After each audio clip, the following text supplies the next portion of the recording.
तहलकाम की इस खबर, एक बड़े टारगेट किलर को कराची आने से रोक दिया गया। क्या खबर है? एमक्यूएम क्या अब हुकूमत के लिए बड़ा अहम काम करेगी? और पीएसपी वाले कैसे माने? तहलकाम की इस खबर। डोनाल्ड ट्रंप की बेटी कौन है ये भी तो पता हो। वो मुसलमान भी है, काफिर भी है, वो पाकिस्तानी भी है, इंडियन भी है। कैसा तजाद है, ये भी मुआवजा है। एक बड़े नाम को अलविदा कर दिया गया। किसने अलविदा किया? क्या बिलावल भुट्टो ने जरदारी को माइनस कर दिया है? खबर देने वाला हूं। सोना, सोना और सोना, कितना सोना? आज के प्रोग्राम में मैं आपको देने वाला हूं बड़ी और अहम और बहुत बड़ी बड़ी खबरें। लेकिन उन तमाम खबरों के लिए शर्त यह है कि चैनल को सब्सक्राइब जरूर कीजिए और जरूर कीजिए। आइए सबसे बड़ी और अहम खबर की तरफ चलने से पहले एक छोटी सी दरख्वास्त यह है कि प्रोग्राम को आखिर तक जरूर देखिएगा। और उसके साथ साथ अहम बात यह है कि आखिर तक मैं आपको बड़ी खबरें देने वाला हूं। सबसे पहला और अहम नुकता, 27वीं तरमीम का शोर मचा हुआ है। वो मुलाकात जो मैं आपको खबर देने वाला हूं वो ये कि 4 नवंबर को जो मुलाकात होनी थी वो आज 6 नवंबर को हुई है, यानी 2 दिन डिले हुई है। कौन सी 2 मुलाकातें हुई हैं? सबसे पहली मुलाकात हुई है एमक्यूएम के वफ्द की वजीर आजम के वफ्द से मुलाकात, यानी कि वजीर आजम बैठे हुए थे और उनके बाएं जानिब बैठे हुए थे पाकिस्तान मुस्लिम लीग नून के तमाम बड़े रहनुमा, ख्वाजा आसिफ, राना सनाउल्लाह और तमाम बड़े नाम। और दूसरी तरफ बैठे हुए थे एमक्यूएम के तमाम बड़े नाम। पहली कुर्सी पर थे खालिद मकबूल सिद्दीकी, दूसरी कुर्सी पर थे कामरान टेसोरी, और तीसरी कुर्सी पर कौन थे? वो तीसरी कुर्सी जो पिछली वजीर आजम के साथ मुलाकात में खाली थी, आज वो कुर्सी भरी हुई थी और उसमें थे मुस्तफा कमाल। बराबर में बैठे हुए थे फारूक सत्तार, उसके बराबर में अमीनुल हक, उसके बाद ख्वाजा इजहार और उसके बाद जावेद हनीफ। अब आइए बड़ी खबर देने वाला हूं। सबसे अहम बात, आपको याद है अनीस कायम खानी साहब ने खिताब करते हुए कहा था कि आपको याद है कि वो कहते थे ये वजीर आजम से मिलते हो, हमें तो बताओ कि क्या होता है। तो इस बार तो पीएसपी के एमक्यूएम के अहम रहनुमा मुस्तफा कमाल साहब तो वहां बैठे हुए थे। और मुस्तफा कमाल साहब ने वहां पर क्या जिक्र किया? सबसे पहला सवाल ये कि मुस्तफा कमाल साहब की टीम, जो कि जब कल एमएनएस का खिताब था, कल खालिद मकबूल सिद्दीकी ने वहां प्रोग्राम प्रेस कॉन्फ्रेंस से खिताब किया था, वहां पीएसपी से ताल्लुक रखने वाले एमएनएस क्यों नहीं आए थे? तो अब मुस्तफा कमाल साहब यहाँ क्यों गए? तो मैं आपसे सिर्फ ये अर्ज करना चाहता हूं कि मेरे दोस्तों, मेरे भाइयों, मेरी बहनों, मेरे बुजुर्गों, इस बात को गौर से समझिएगा कि ये जो मामला चल रहे हैं पीएसपी और एमक्यूएम वाले फैक्टर्स के, यानी मुस्तफा कमाल साहब अनीस रहमानी साहब से ताल्लुक रखने वाले और एमक्यूएम पाकिस्तान से ताल्लुक रखने वाले, ये जो नीचे लोग लड़ रहे हैं, मेरे भाई मैं आपसे पहले कह चुका था कि सबके ऊपर राब्ते हैं और ये राब्तों का ही इजहार है कि खास तौर पे मुस्तफा कमाल साहब वहां पर मौजूद थे। अब किस तरह से आए ये मैं आपको अगले प्रोग्राम में बताऊंगा, लेकिन जो खबर है वो मैं आपको ये देना चाह रहा हूं कि इस बार वो वहां पर मौजूद थे। अब मामला क्या हुआ, इस पूरी मुलाकात का अहवाल मुझे वहां पर मौजूद एक जादूगरनी ने बताया है और उस जादूगरनी ने मुझे सारी मालूमात दी है कि उस मुलाकात के अंदर क्या हुआ, कैसे हुआ। वहां पर एमक्यूएम ने जहां पर यह कहा कि जनाब आप हमारा 140A वाला मामला तो रखिए, लेकिन उसका जवाब कहीं और से आया है। वो जवाब कहां से आया है, क्या हुआ है, ये मैं आपको आगे चलकर बताता हूं। लेकिन 4-5 पहले में और खबरें मैं आपको देने वाला हूं, बहुत बड़ी और अहम खबर। सबसे अहम बात यह कि आज इसी हवाले से पाकिस्तान पीपल्स पार्टी का सीईसी का इजलास था, जिसमें तमाम पाकिस्तान पीपल्स पार्टी के लोगों को शामिल होना था। अहम नुकता यह कि आज तमाम मीडिया हाउसेस के बारे में ये इतलात दी गई कि उन्हें ये कहा गया है कि ये बात ध्यान में रखें कि सीईसी की सदारत जो इजलास है वो बिलावल भुट्टो जरदारी कर रहे हैं, आसिफ अली जरदारी नहीं कर रहे, जबकि आसिफ अली जरदारी वहां पर मौजूद थे। पाकिस्तान पीपल्स पार्टी पार्लियामेंटेरियन के सरबरा आसिफ अली जरदारी अब भी कानून के मुताबिक हैं, जबकि वो सदर के ओहदे पर भी मौजूद हैं। तो क्या जब मीडिया हाउसेस को यह बात कही जाती है कि बिलावल भुट्टो का नाम लिखा जाए, आसिफ अली जरदारी का ना लिखा जाए, तो क्या बिलावल भुट्टो जरदारी ने इस सारे मामलात के बाद आसिफ अली जरदारी साहब को क्या माइनस कर दिया है? क्या बाप ने बेटे को या बेटे ने बाप को माइनस किया है? वो याद है आपको खबर? ये खबर मैं आपको दे रहा हूं, तहलका अंगेज खबर। और फिर इस खबर के बाद आइए अगली ही इसी से जुड़ी हुई खबर तो आपको बताता हूं। इस इजलास के बाद जराए ने यह बताया है कि बहुत सारे मामलात के लिए पाकिस्तान पीपल्स पार्टी तैयार नजर आ रही है, कुछ पर उसे इख्तलाफ है, लेकिन जब मैं प्रोग्राम कर रहा हूं तब तक उन्होंने कोई बाकायदा अलामिया जारी नहीं किया। लेकिन जराए ये बता रहे हैं कि एमक्यूएम ने जो 148 का मुतालबा किया है कि उसे आइन में तरामीम में शामिल किया जाए, पाकिस्तान पीपल्स पार्टी ने उसकी माजरत कर ली है। तो अब या तो 148 शामिल होगा या नहीं होगा। तो ज्यादा राय यह है कि एमक्यूएम के वफ्द की वहां मुलाकात तो हुई है, लेकिन जो एमक्यूएम का जो पहली बात थी 148 की, वहां से रिजेक्ट हो गई है। दूसरा बड़ा मसला।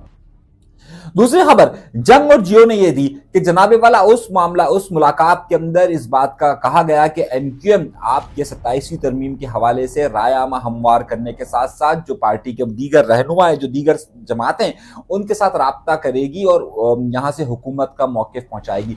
तो मेरे भाई, क्या एमक्यूएम वाकई में वो किरदार अदा करना चाहती है जो बिलावल भुट्टो जरदारी ने 26वीं आईनी तरमीम के लिए कहा था? तो और इसमें कौन किरदार अदा करेगा? खालिद मकबूल सिद्दीकी साहब, कमरान टेसोरी साहब, फारूक सत्तार साहब, या फिर मुस्तफा कमाल साहब?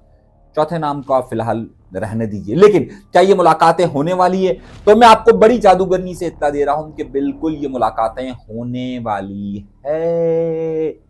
ये मैं आपको बड़ी खबर के तौर पर दे रहा हूं, तो ये बात भी आपको ज़हन में रखिए। अभी और खबरें बाकी है, और चीजें बाकी है। एक बड़ा अहम नाम बड़े अहम नाम को अलविदा कहा गया है, वो भी आ रहा हूं मैं बात पर। लेकिन उससे पहले एक बड़ा दहशतगर्द जो कहता था कि 90s में मैंने यहाँ पर बहुत सारे एमक्यूएम के लोगों का मुकाबला किया, मैंने फलां कत्ल किया है, और बाद में FBI का एजेंट बना, बाद में अमेरिका चला गया, अमेरिका ने उसे किक आउट कर दिया, और आजकल वो सोशल मीडिया किंग बना हुआ था। कुछ टीवी चैनल जिनको जरूरत है ज्यादा, और कुछ यूट्यूब चैनल्स के जिनको जरूरत होती है कि ज्यादा हमारी रेटिंग आए, तो उसे लेकर बैठे होते हैं। उसका नाम है कामरान आफरीदी। कामरान आफरीदी को कराची पहुंचना था और उसे कराची से किक आउट कर दिया गया। किक आउट समझ रहे हैं? टक करके लात मार के बाहर भेज दिया, और अब वो दुबई में मौजूद है और अमेरिका उसको निकाल चुका है। और ज़ाहिर है यहाँ पर पाकिस्तान में भी वो जिस तरह की गुफ्तगू कर रहा था, उसको यहाँ से किक आउट कर दिया गया है। अब आइए उससे भी आगे की खबर पर। सोना सोना सोना सोना सोना निकल रहा है। कराची का एक ताजर है, बिल्डर था, सही है, और जो है वो गौहर नाम है उनका। उसके बाद इन्होंने बहुत सारी कंपनियां बनाई और बहुत सारी जगहों से सोना निकालने लग गए। जब ये सोना निकालने लग गए तो पिछले दिनों इन्होंने एक बयान दे दिया कि ये तरबेला डैम की मिट्टी है, इसमें आपको पता है कितने का सोना है? कितना सोना होगा? उसने कहा कि तकरीबन 1,36,000 अरब, 1,36,000 अरब का, यानी कि उसने कहा कि 636 अरब डॉलर का वहां पर है सोना। इसका मतलब यह हुआ कि अगर आप इसको पाकिस्तानी रुपयों में कन्वर्ट करते हैं तो मेरे भाई 1 अरब नहीं, 2 अरब नहीं, 3 अरब नहीं, बल्कि 1,80,000 अरब।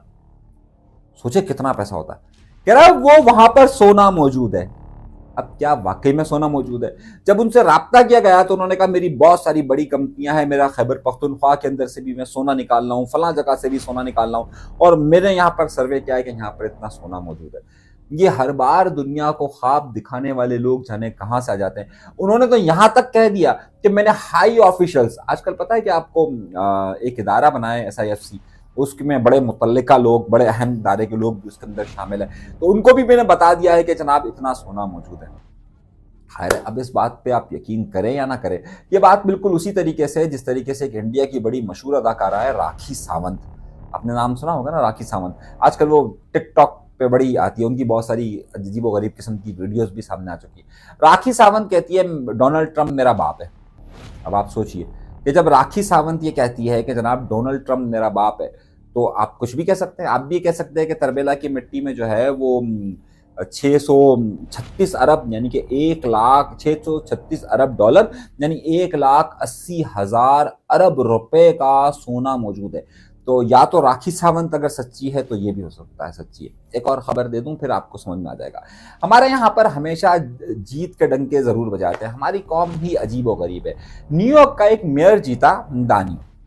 अब जीता तो उन्होंने, पाकिस्तान में लोगों ने टीवी चैनल में चला, देखिए एक मुसलमान मेयर बनने वाला है, मुसलमान मेयर बनने वाला है। दूसरी तरफ वो कहता है मैं मुसलमान भी हूं और कम्युनिस्ट भी हूं। अब कम्युनिस्ट कौन होता है? कम्युनिस्ट तो वो होता है कि जिसको पाकिस्तान में काफिर करार दिया जाता है। पाकिस्तान में तो लफ्ज इस्तेमाल होता है ना, कम्युनिस्ट सारे काफिर।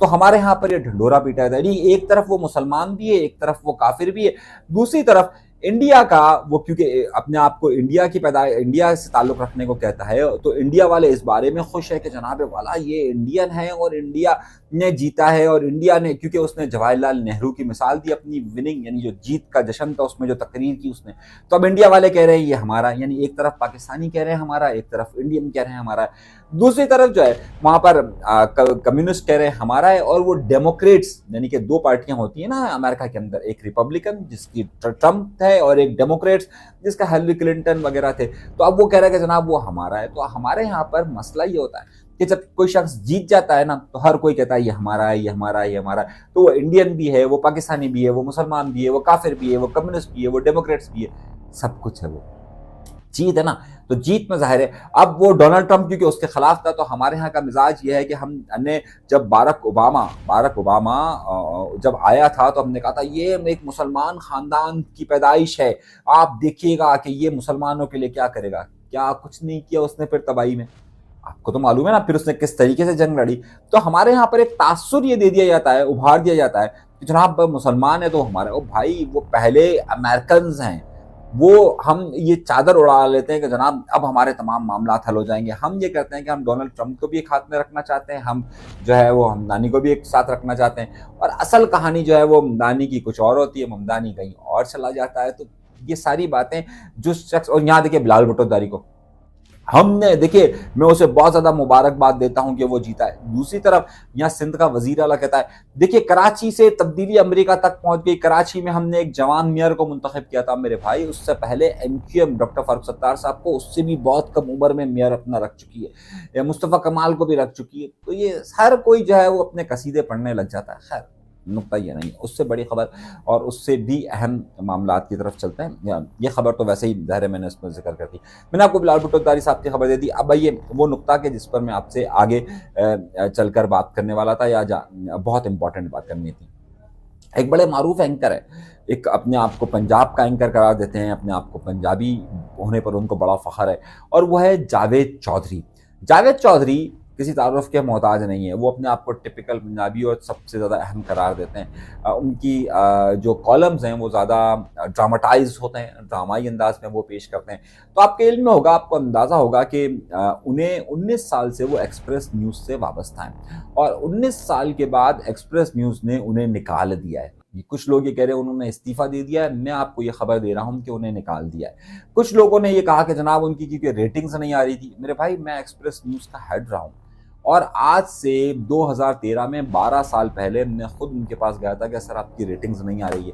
तो उन्हें जो रखा ही किसी और काम के लिए गया था, उनका रेटिंग से कोई ताल्लुक नहीं था। अब क्योंकि वो काम सारे पूरे हो जाते हैं और अब एक्सप्रेस न्यूज़ भी इतना लोड नहीं ले रहा, तो इसलिए उनको निकाल दिया गया है। और दूसरा, उनके अपने काम धंधे बहुत अच्छे मजबूत हैं, उनका कॉलम बहुत ज़्यादा मजबूत है, उनके यूट्यूब चैनल्स बहुत ज़्यादा मजबूत है, तो वो अच्छा खासा अर्न वहाँ से कर रहे हैं। तो ज़ाहिर उनको अब इस चीज़ की ज़रूरत भी नहीं है, तो उन्हें निकाल दिया गया है वहाँ से बाकायदा, और निकाला गया है, ये लफ्ज़ मैं इस्तेमाल कर रहा हूँ जावेद चौधरी के मुतालिक। अगली खबर और अहम खबर से आगाह करते हैं आपको।